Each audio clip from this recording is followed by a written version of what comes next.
people, welcome back. I'm Nat at Mud Magic. Thank you for joining me again for another session on Stevie the Wonder Wheel. So I've been on a bit of a double wall pot adventure at the moment, so I thought I'm going to do a donut vase. So I'm going to show you from start to finish on this one so that you get to see the complete finished product. So let's go. So I have I got my new top mat. That's what I meant to tell you. Thank you so much for everyone who has bought me coffees and given me super thanks. I got 2 of these bats, big bats, yay. And I got a one that's even bigger that I don't need today. That's probably out to about here. So thank you. So I promised I would do a flop bowl, and I'm going to, but I've got so many big bowls at the moment with Stella, my slab roller. So I'm just going to do these on here for you guys as a thank you, and I will do the flop bowl on the bigger bat. So you need the big bat so you can lift it off, turn it and flop it. So today's adventure is a donut vase. So let's just go. So I've got I think it's about 1.2 kilos of clay. So I'm just going to go for it. As I think I've said to you before, I like to cone up and down 3 times. Some kind of weird superstition thing. No, I saw somebody say that once on YouTube, at least 3 times. So I changed and tried it, and yes, it definitely helps. And this is new clay out of the bag, and still is worthwhile doing it. Just aligns all the particles. If it was reclaim or scraps of clay that I was using, I would potentially do it more, but with new clay 3 times will be enough, I hope. We'll see. But you can tell if it's not enough, if you can't center, or you're having a struggle centering it, or you can't, or you can feel, like when you do this part in particular, if you can feel either air bubbles or lumps of hard and soft sections of clay, then you need to keep going. If your clay feels really hard, you can do it as much as you want.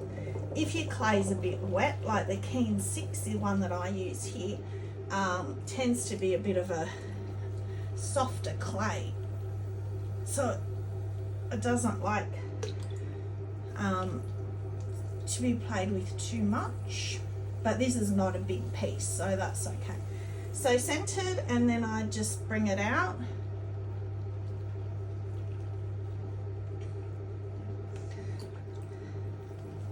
So it's about 1 inch thick, I guess. And then you go down in the middle all the way to the wheel, which feels so wrong with everything that you've been taught to not go to the wheel. But for these, you go all the way to the wheel and then bring it out.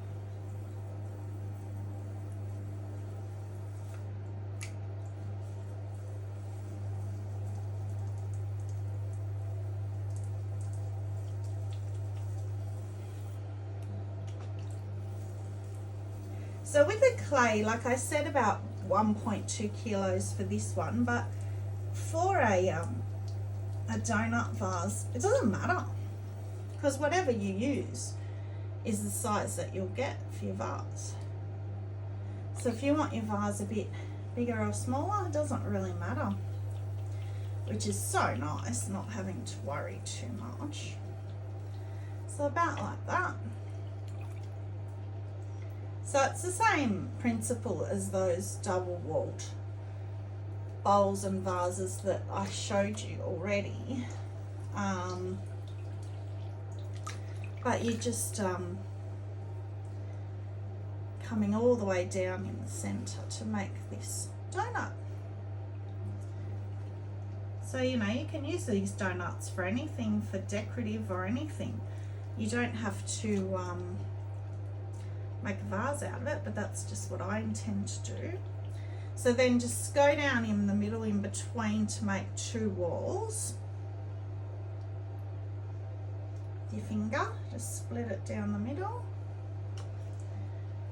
and then always bring up your middle wall first.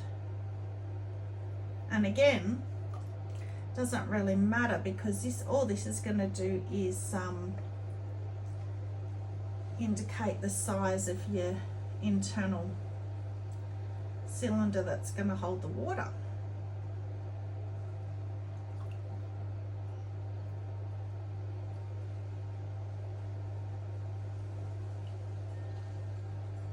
So I will be trimming this as well, so it doesn't really matter, but it's better because when you're trimming them, obviously you can't see because this will be enclosed, where your gap, where your water's going to go, where the gap starts. So you know, it's kind of like trimming a foot, I suppose. You don't know where to stop, so you kind of want to get it nice now so that you don't have to trim too much. And then bring up your outside wall.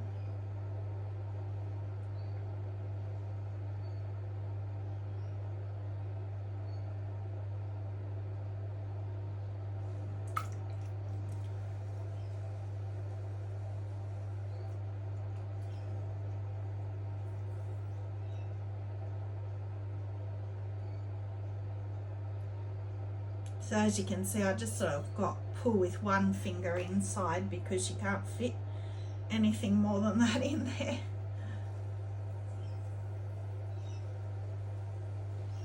And then you kind of try and bring them to a similar height, but it doesn't really, or the same height, but it doesn't really matter as long as it's a similar height.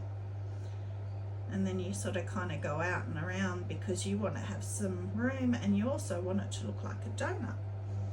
Again, you can help that at trimming. You can help that curved kind of look.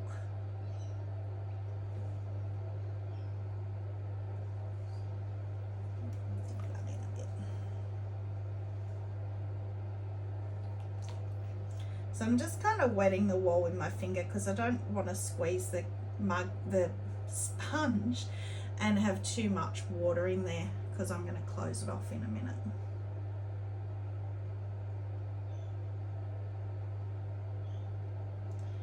Okay, so that's about right. And then you just bring your two walls together.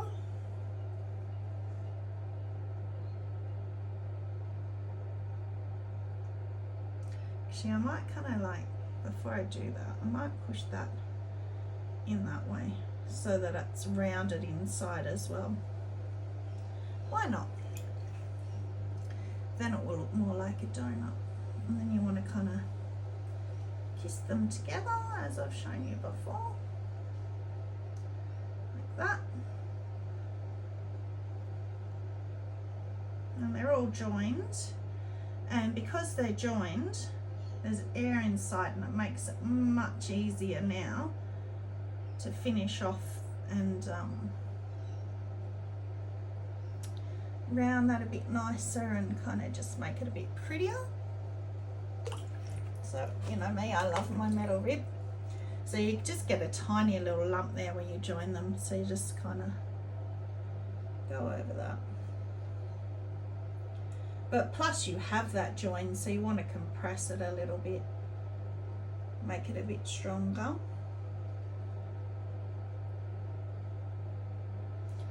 So that's now hollow inside. So I'll show you the trimming, which you'll get to see next.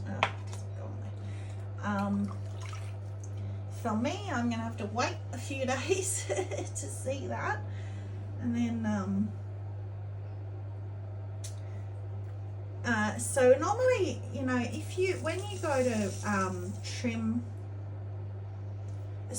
go to bisque anything that's enclosed like that, you would have a problem. Like, I think if you've seen Jeanette and Julia that do the pumpkins, or a lot of people do pumpkins, but they're enclosed and they're hollow. So you need to put a little hole somewhere in them, in the base or something, just a tiny little hole so the air can escape, because when you're firing it and it's expanding and shrinking, it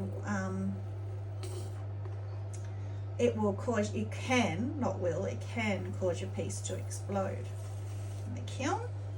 But this one, because I'm making it into a vase, I'm going to be cutting a hole in the outside. It's my plan. You would have seen the thumbnail, so you'll know before me what's going to happen. But my plan is, what I think I want to do is, so I'll put it, I want to I'll bash the bottom of it when it's leather hard to flatten the bottom so it'll stand up that way. And then I want to put the hole off to the edge so it kind of looks like it's sitting off center for the flowers to go in. And because you're cutting that hole, that's obviously going to let all the air out, so you don't have to worry. And that's like my double wall pots, my double wall bowl and vase that I showed you the other day. Because I carved the outside of them, all the air can escape, so it's not an issue. So, like with everything, I like to wire off, especially anything bigger and flatter like that. And then I'll come back and I'll trim it with you and let it dry, fire it, and hopefully end up with a vase. Who wants to bet the colour? What's the bet it ends up rainforest?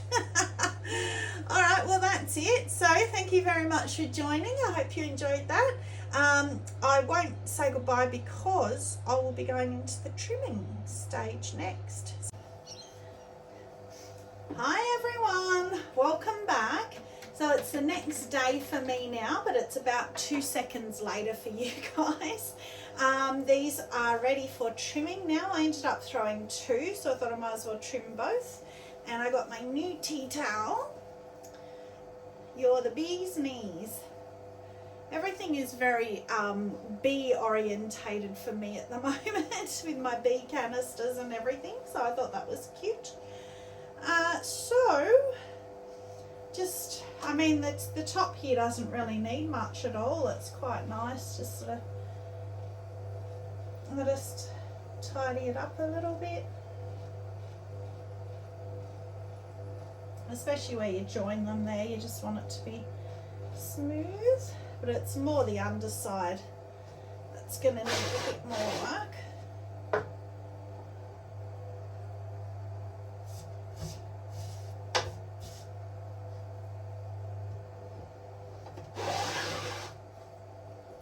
Love my Giffen grip.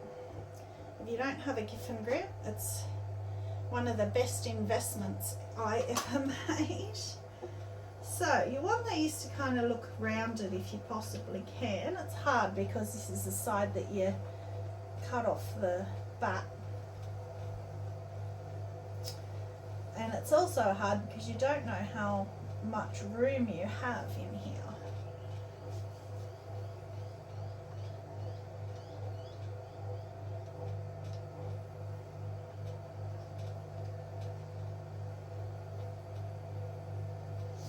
And also, you know, it's always nice to get some of the weight out of it.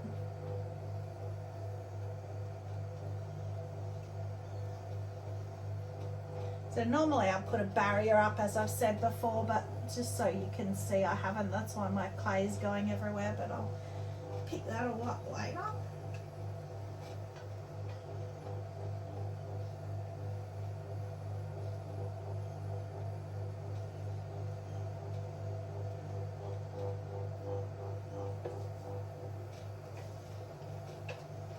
So just trying to give the illusion of more of a donut kind of a shape.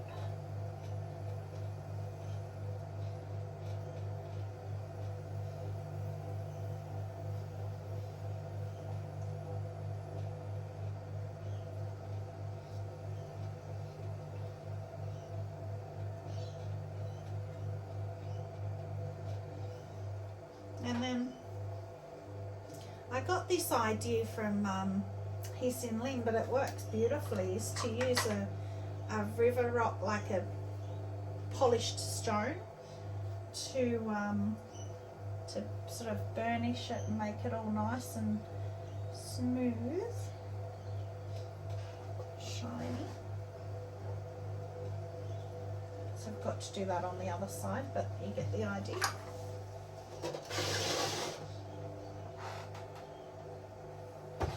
And then then you can just spin that fast, but it'll fly off without my walls up, so I'll just push that off.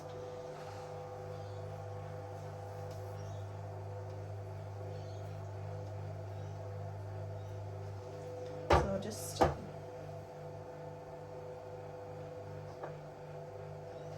seeing as I did the other side, I might as well do this side as well. Just quickly this over it.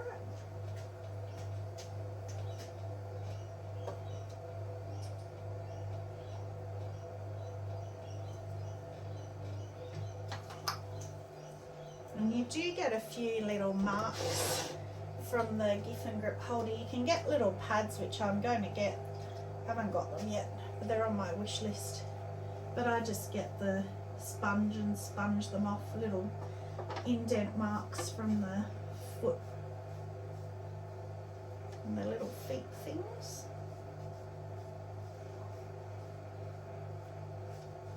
Just sponge them off.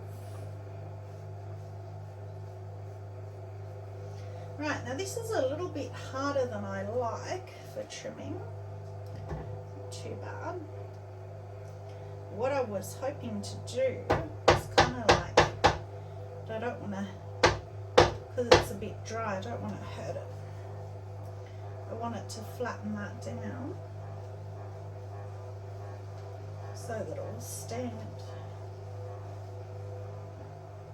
So I might have to get some water on that, which is another good tip.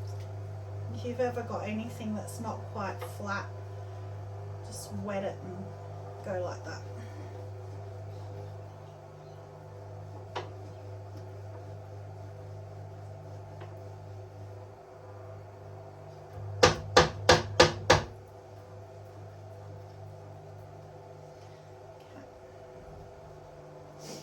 And then you want to poke your holes. So I've got my biggest hole punch that I own. And I want, as I said to you last time, I want to put the hole sort of on the side here.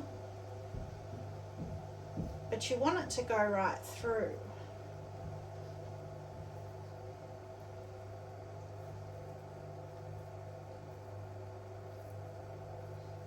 Because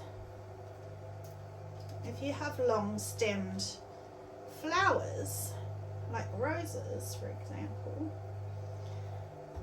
you can't, they won't stick just in there. So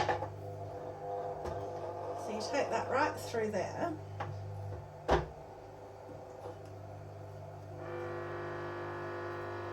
Just get that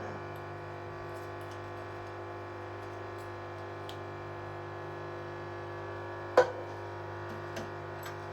And then you kind of got to try and line up by line of sight. And kind of cut out down here, but you don't want to cut too low, because if you cut too low,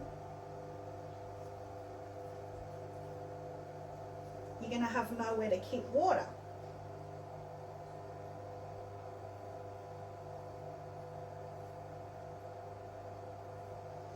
So chunk that a little bit, that's alright, fix that up.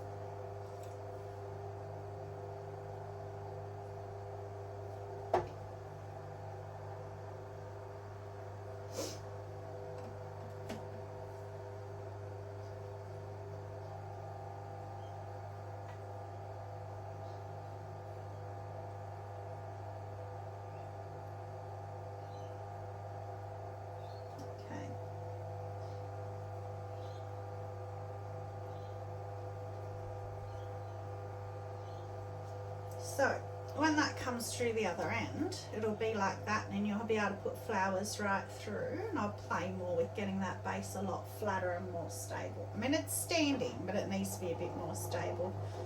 So I'll play more with that, but that's the general idea, and I'll sponge up the circles and make them a lot nicer. So you can still put a little water well in the bottom there. And you can put your long stem roses through. So that's that one. And then this one I want to do a little bit differently, which is why I thought I'll show you both. So trim it the same. Actually, I might trim this bottom first. And with this one, because I'm going to put the holes differently, I'm going to trim the base and leave it flat. So I'm just going to trim it, still give it the illusion of roundness,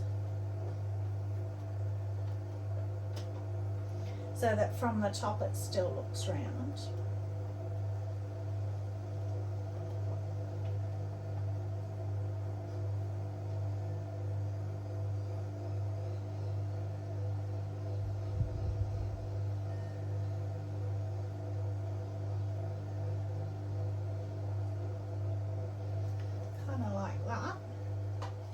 And then just keep this part flat. Actually, I might use the wider one.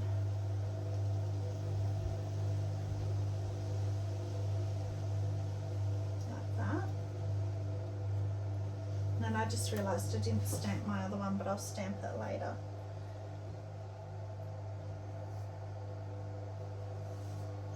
Mini Maker's Mark, which I got mine from Firefly on Etsy. She's fabulous, very quick, very helpful. She'll help you even design. She helped me design mine. I told her what I wanted and she designed it.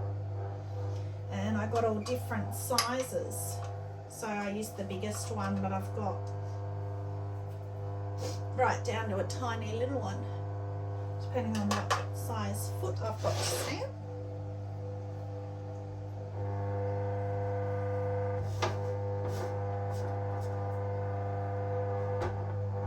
So this one will stay like that, so this one will be easier.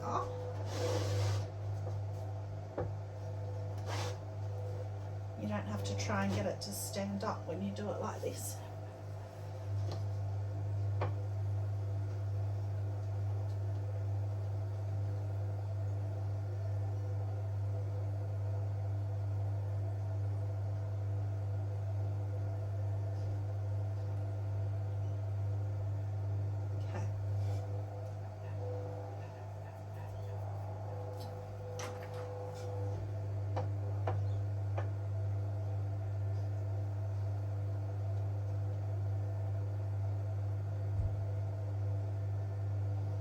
And then I'm just going to grab my smaller hole punch.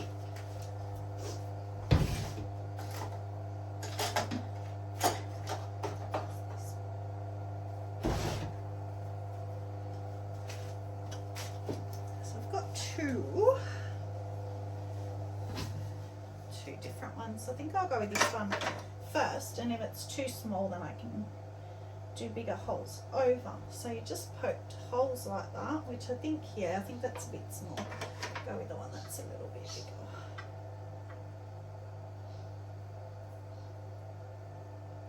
So obviously you don't want to go right through with these.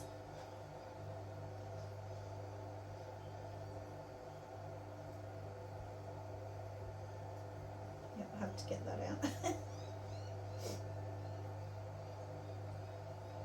And then again, as always, artist's choice on how many and you want to do, what size, whatever.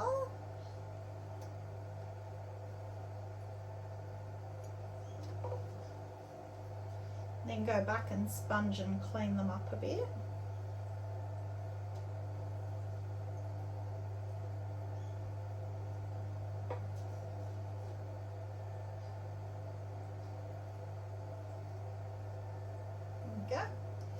So then with those, it doesn't look too attractive at the moment. Let's see if I can get that out.